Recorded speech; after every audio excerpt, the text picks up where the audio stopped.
Renungi pesan ilahi dalam Quran secara tartil.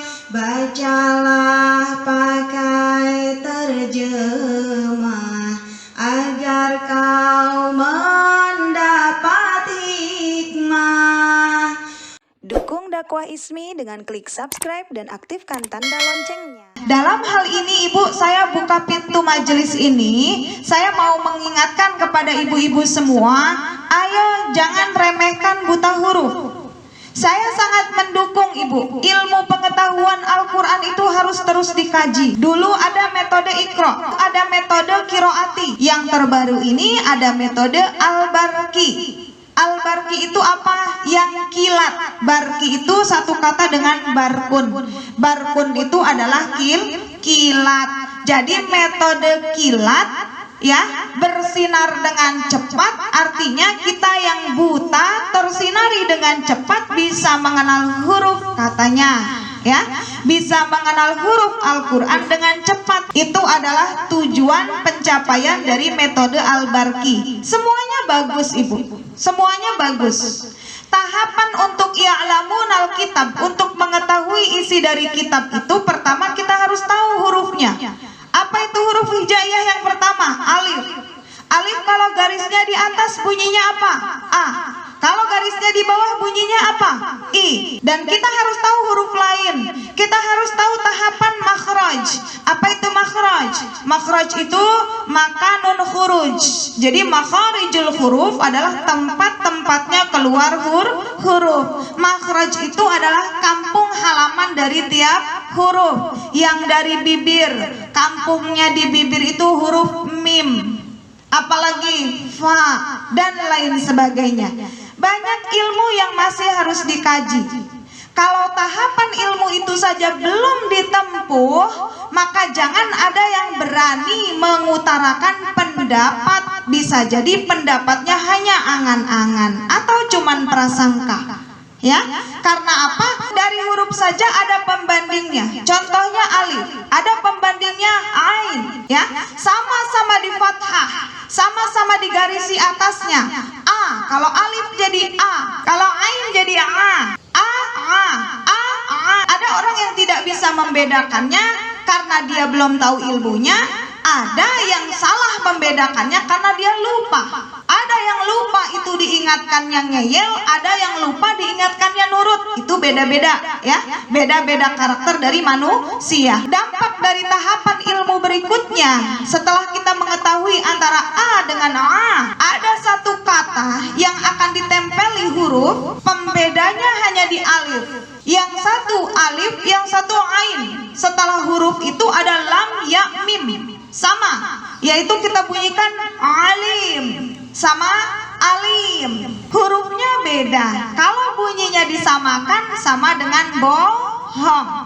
Dampaknya apa? Artinya jadi berbeda. Contoh, alim itu sering ditempelkan dengan nama Allah. Allah itu alim, maha mengetahui. Tapi kalau alim pakai alif sering ditempelkan dengan azab. Azab artinya azab. Alim artinya adalah pedih. Kalau alim tulisannya sama, hanya dibedakan dengan huruf yang bunyinya mirip. Itu saja kalau tidak kita ketahui, kita buta cara membaca alif dengan cara membaca ain, sudah membatasi kita, sudah menghijab kita untuk mengetahui bahwa ada dampak negatif gara-gara kita salah mengetahui huruf. Yang sudah tahu salah menempatkan saja menggagalkan kita untuk memahami isi Alkitab.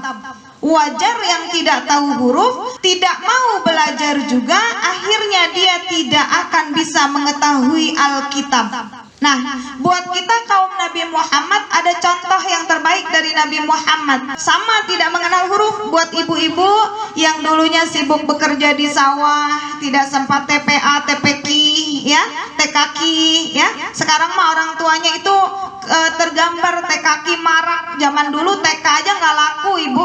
Belum semua masyarakat menyadari bahwa TK itu penting. taman kanak-kanak itu dianggapnya main-main doang, sayang cenah. Untuk menyekolahkan anak nanti aja langsung SD.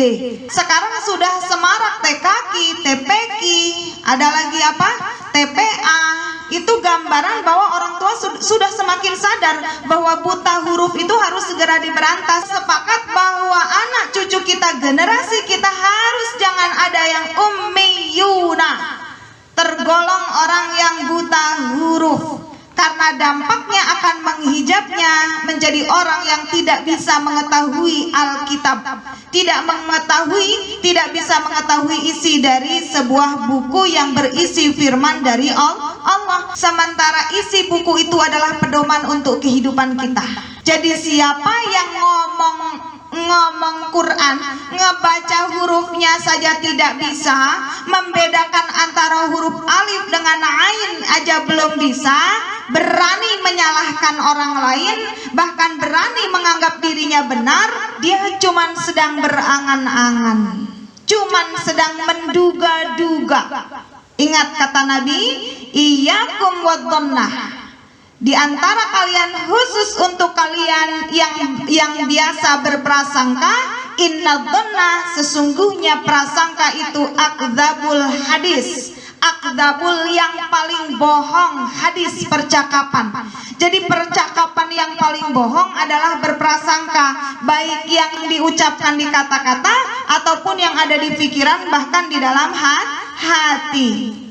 Kalau berkata-kata saja mereka baru cuman dinilai berangan-angan, ngehayal doang kata Allah. Bahkan dia cuman sedang mengikuti prasangkanya. Pertanyaannya, prasangkanya didampingi oleh Allah atau didampingi oleh setan? Kita tidak bisa membedakan karena dia tidak tahu tuntunan dari kitab suci Al-Quran.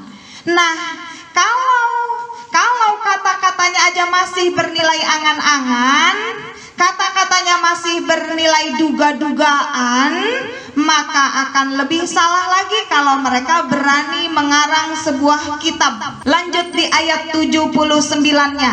Fawailul lilladzina yaktubunal kitaba biaidihim summa yaquluna hadza min indillah liyashtaru bihi thamanan qalila fawailul lahum mimma katabat aydihim wa wailul lahum mimma yaksibun.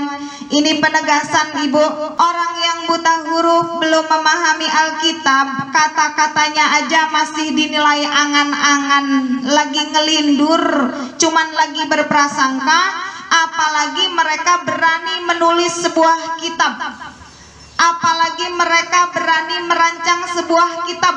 Maka Allah tegaskan di ayat 79 ini Ibu, fawailul, maka celakalah, lilladzina, untuk orang-orang yang yaktubunal kitab, mereka akan menulis sebuah kitab biaidihim, dengan tangan mereka, padahal mereka buta huruf. Sini Alkitab tidak monoton sebuah buku yang berisi kertas.